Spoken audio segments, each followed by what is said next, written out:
Bonjour et bienvenue dans le Buzz TV Orange TV Magazine. Mon invité du jour est un véritable marathonien, capable d'enchaîner un jogging de 2 heures avec l'enregistrement d'une émission d'automoto. Il débarque tout juste de 25 jours de tournage de Koh-Lanta pour se jeter immédiatement dans la Coupe du Monde de football. Un exploit pour ce sportif aguerri depuis longtemps aux exigences des grands événements. Bonjour Denis Brognard. Bonjour Nicolas. Merci de nous rendre visite. Vous allez couvrir la Coupe du Monde qui se déroule au Brésil, je l'ai dit.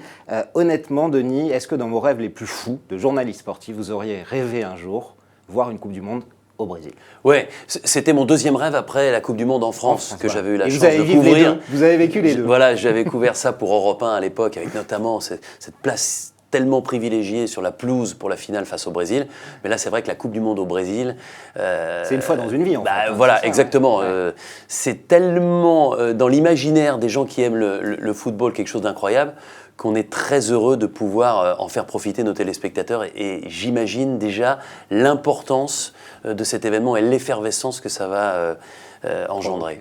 Alors TF1 est le diffuseur principal, co-diffuseur aussi avec beIN Sport de l'événement. Ils ont les 28 matchs, vous avez les 28 matchs, les principales affiches, les matchs équipe de France, du Brésil, et puis évidemment toutes les phases finales. Vous êtes pleinement satisfait de ça ou à moitié déçu d'avoir non, pleinement matchs, satisfait. Non, vous savez, la Coupe du Monde, c'est tellement énorme, il y a tellement de matchs qu'il faut faire des choix. Mais quand vous avez les meilleurs choix du premier tour, que vous avez 5 des 8 huitièmes de finale, que vous avez 3 des quarts de finale, que vous avez les demi-finales, la petite finale et la finale, je pense qu'on peut appeler ça le choix du roi. Et puis dès le premier tour, quand vous voyez que dès les premiers jours, vous allez avoir un Angleterre-Italie, que vous allez avoir un remake de la finale de la dernière Coupe du Monde entre l'Espagne et les Pays-Bas, tous ces grands matchs, les plus grandes équipes, les plus grandes oppositions, ce sera sur TF1. Alors vous, Denis, vous allez co-animer donc le MAC de la Coupe du Monde avec Estelle Denis. Ce sera l'avant et l'après-match, hein. Il y aura un petit peu des deux. Comment ça va s'articuler un petit peu cette émission? Alors cette émission, c'est être sérieux sans se prendre au sérieux, avec une vraie convivialité. Il y aura Franck Leboeuf comme consultant et on essaiera d'être au plus proche de l'équipe de France. Ça a toujours été notre leitmotiv sur les grands événements, c'est-à-dire vraiment s'intéresser à cette équipe de France avec nos envoyés spéciaux. Il y aura Frédéric Calange, il y aura nos consultants sur place avec Bichente Lizarazu, avec Yuri Djorkaeff qui nous rejoint pour cette Coupe du Monde au Brésil, Arsène Wenger. Donc on essaiera vraiment de donner à nos téléspectateurs le plus d'informations chaudes sur l'équipe de France, puis on s'intéressera à toutes les grandes nations, on s'intéressera également au Brésil bien sûr, on s'intéressera aux nations qui sont très très présentes dans l'état d'esprit des Français, je pense notamment au Portugal. Dès le premier téléfoot par exemple dimanche, on essaiera de savoir où en est Cristiano Ronaldo. Vous savez qu'il y a eu quelques incertitudes sur son état de forme, sur une éventuelle blessure au genou. Voilà, on suivra avec nos envoyés spéciaux présents sur les plus grandes affiches, sur les plus grandes équipes, tout ce qui doit être montré de cette Coupe du Monde. Est-ce que la Coupe du Monde au Brésil, Denis, c'est une grosse pression sur vos épaules, mais sur celle de TF1 aussi? On sait que TF1 paye très cher les droits. C'est vraiment une grosse pression en termes d'audience. C'est surtout une grosse pression sur les épaules des joueurs du Brésil. Ça, c'est une évidence. Je voudrais pas être à la place de Neymar aujourd'hui. C'est une énorme pression sur les épaules des joueurs français, mais j'ai l'impression qu'ils la gèrent plutôt bien, cette pression, parce que ils pensent surtout au plaisir. Nous, on a le plaisir de vivre en tant que journaliste cette Coupe du Monde dans le pays du foot, mais eux, ils vont la jouer là-bas. Et c'est ça qui est exceptionnel. Donc, rien que le bonheur d'y aller enlève un petit peu de pression. Mais j'ai envie de vous dire que si pour nous, c'est un événement, vous imaginez pour les téléspectateurs, c'est aussi un événement incroyable. La Coupe du Monde déjà, mais c'est vrai qu'on ne peut pas comparer une Coupe du Monde qui se déroule au Japon ou en Corée, comme c'était le cas il y a quelques années, et une Coupe du Monde qui va se dérouler au Brésil. Vous imaginez ça? Quand vous allez jouer au Maracana, je pense notamment au 3e match de l'équipe de France en poule face à l'Équateur, aller jouer au Maracana un match pour la Coupe du Monde. C'est juste incroyable pour les joueurs, pour les suiveurs que nous sommes, c'est-à-dire pour les journalistes, et donc par ricochet pour les téléspectateurs. Donc j'espère que l'audience sera au rendez-vous, mais je pense que la pression, encore une fois, elle est beaucoup plus sur les épaules des joueurs et des gens qui encadrent ces équipes. Alors est-ce que l'optimisme soit le verre à moitié plein des 28 matchs qui seront diffusés sur TF1 ou le verre à moitié vide du téléspectateur qui n'a pas de chaîne payante comme beIN et qui va donc être privé de plus de la moitié des matchs de la Coupe du Monde? Vous pensez à terme, Denis, que le foot gratuit, ça va devenir quand même une rareté à la télé? Non, pas une rareté, mais un événement, effectivement. Les Bleus, en tout cas, ce sera toujours en clair. La Coupe du Monde est un événement. TF1 couvre cet événement avec l'essentiel, c'est-à-dire les plus belles affiches du premier tour, les plus belles affiches des phases finales, et puis tout ce qui concerne l'équipe de France. C'est là l'essentiel. Mais vous savez, une chaîne généraliste comme la nôtre, aujourd'hui, c'est compliqué de diffuser l'intégralité des matchs. Et puis c'est l'évolution aujourd'hui du sport. Pas moi qui vais vous dire le contraire. Mais vous avez ça aussi avec Automoto et la Formule 1, puisque TF1 a tous les droits. Mais par exemple, le fait que Canal+ ou beIN Sport veulent faire respecter leurs droits auprès de la LFP, qui pourrait priver une émission comme Téléfoot, par exemple, qui a 37 ans d'âge, d'existence ou d'image, ça vous semble possible, ça, qu'un monument comme Téléfoot puisse disparaître à cause de ça? Disparaître, on n'en est pas là, bien au contraire. Mais non, moi je pense qu'il y a une vraie évolution. Maintenant, il y a toujours le droit à l'information. Et je pense, je rencontre tellement de gens dans la rue qui me disent, effectivement, c'est dommage qu'on soit obligé de payer pour voir du sport. Mais aujourd'hui, les droits sont tellement élevés qu'aujourd'hui, eh bien, forcément, l'économie du sport et de la télévision fait que ça passe par des droits achetés par les chaînes payantes. C'est une évolution.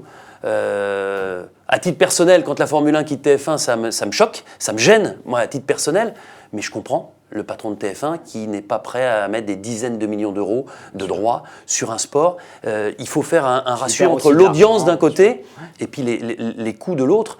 Et voilà, quand on est c'est une entreprise, une chaîne, et vous ne pouvez pas faire n'importe quoi. Donc, à titre personnel, ça me frustre que la Formule 1, par exemple, ne soit plus sur TF1, mais si je regarde d'un point de vue économique, je comprends totalement TF1.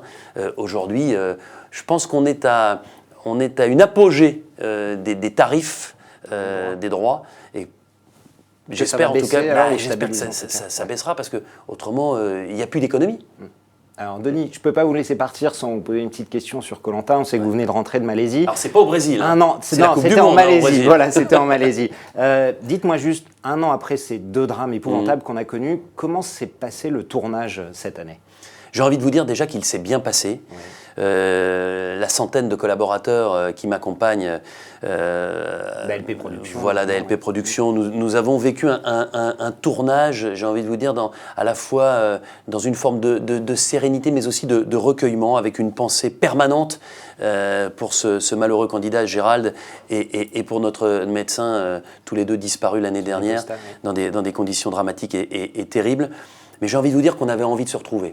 On avait envie de repartager ce qui est notre quotidien depuis plus de 10 ans maintenant, avec, encore une fois, tout le sérieux qui est le nôtre depuis le départ, avec cette rigueur qui fait que cette production fonctionne depuis aussi longtemps.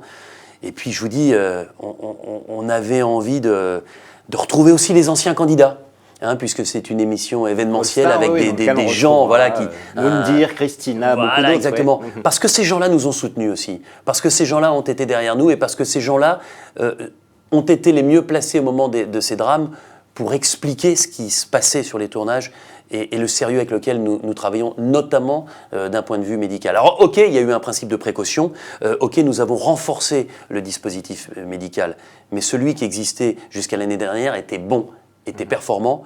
Celui de cette année est bon et performant, avec un peu plus encore de prudence, notamment avec la présence d'infirmiers sur les camps 24 heures sur 24. Et Denis, un petit mot juste sans trop dévoiler, ça a été une émission, c'était une saison forte en termes d'exploits, de trucs. Non, je vous demanderai pas. Je vous demande pas le gagnant. Je vous le donnerai pas de toute façon. Non, mais c'était comment? Non, c'est fort. Ouais, c'est fort. Et on a des candidats qui sont forts, qui connaissent Koh Lanta, qui adorent cette émission, qui avaient envie de se mesurer les uns avec les autres. Faut voir quand, par exemple, un Théoura retrouve un Moundir qu'il ne connaît pas. Ils se connaissent par émission interposée, par télévision interposée. Deux guerriers mais voilà, se retrouver dans ces conditions-là, se jauger, s'affronter dans les épreuves. Voilà, il y a de très très belles victoires, il y a des mano à mano incroyables, des duels fabuleux. Et puis il y a, parce que c'est aussi l'essence même de Koh Lanta, de la stratégie. Pour aller le plus loin possible. Vous le savez, pour gagner Koh Lanta, il faut non seulement être performant dans les épreuves, être bon en survie, être capable de s'adapter aux autres, et puis être capable d'être stratège. Voilà, donc vous allez avoir tout ça, et on est en train de vous concocter une émission, je pense, de grande qualité, avec des paysages à couper le souffle. On était dans un coin de Malaisie absolument sublime, avec des petits îlots. Chaque année, on découvre de nouveaux endroits, mais là, on a été particulièrement gâtés. Et puis, mais je ne rentrerai pas dans le détail, ceux qui aiment Koh Lanta vont être, dès le départ, déboussolés. parce que ce qu'on propose aux candidats dès les premières minutes n'a absolument rien à voir avec ce qui a été fait pendant plus de 13 ans. D'accord. Fini les naufrages classiques et... Je ne vous en dirai pas plus. Très bien, c'est bien. une forme Donc, de teaser. Ah, c'est un méga teasing là, Denis. C'est moche ce que vous faites. Il va falloir patienter. Ça, septembre, hein, c'est ça. Alors, ça, je ne sais pas. Vous savez, au niveau, je ne gère pas le planning de diffusion des petits mois émissions. encore. Voilà. En tout cas, ce qui est sûr, c'est qu'on est en montage. C'est qu'on a des centaines et des centaines d'heures d'images, et il va falloir maintenant condenser tout ça pour en faire quelques bonnes émissions. Et j'espère que le public s'y retrouvera et que le public qui est si impatient depuis maintenant plusieurs mois sera content de retrouver cette émission. Ouais. Ainsi que nous, Denis. Merci beaucoup. Donc, je rappelle, la Coupe du Monde, ça démarre ce soir. Ce sera à 20h15, donc la cérémonie d'ouverture, suivi du match Brésil-Croatie. Puis on retrouvera donc juste avant, c'est ça, avec Gilles Boulot, et puis juste après le match. Exactement. Puis j'en profite aussi pour faire un petit teaser sur Automoto. Dimanche, juste avant Téléfoot, parce qu'on présente avec Estelle aussi Téléfoot, j'en profite pour vous dire que nous serons à Montlhéry pour un rassemblement de voitures absolument fabuleuse. Dimanche, à partir de 10h15. Et un dernier mot, on sera à 3 sur les téléfoot, puisque nous serons en compagnie de Stéphane Pauwels, qui est un grand connaisseur du foot. C'est un type qui nous vient de Belgique, qui n'a pas sa langue dans sa poche, qui a un vrai franc-parler, beaucoup d'humour, et on fera un beau trio, je l'espère, pour ces magazines et pour ces téléfoot pendant toute la Coupe du Monde. Mesdames, messieurs, c'était Denis Brognard, VRP de tous les sports de TF1. Merci Denis d'être venu. Merci, en tout cas. Nicolas, On vous souhaite bonne Coupe du Monde, bon Koh-Lanta pour la rentrée. Le Buzz Télé revient demain avec un nouvel invité.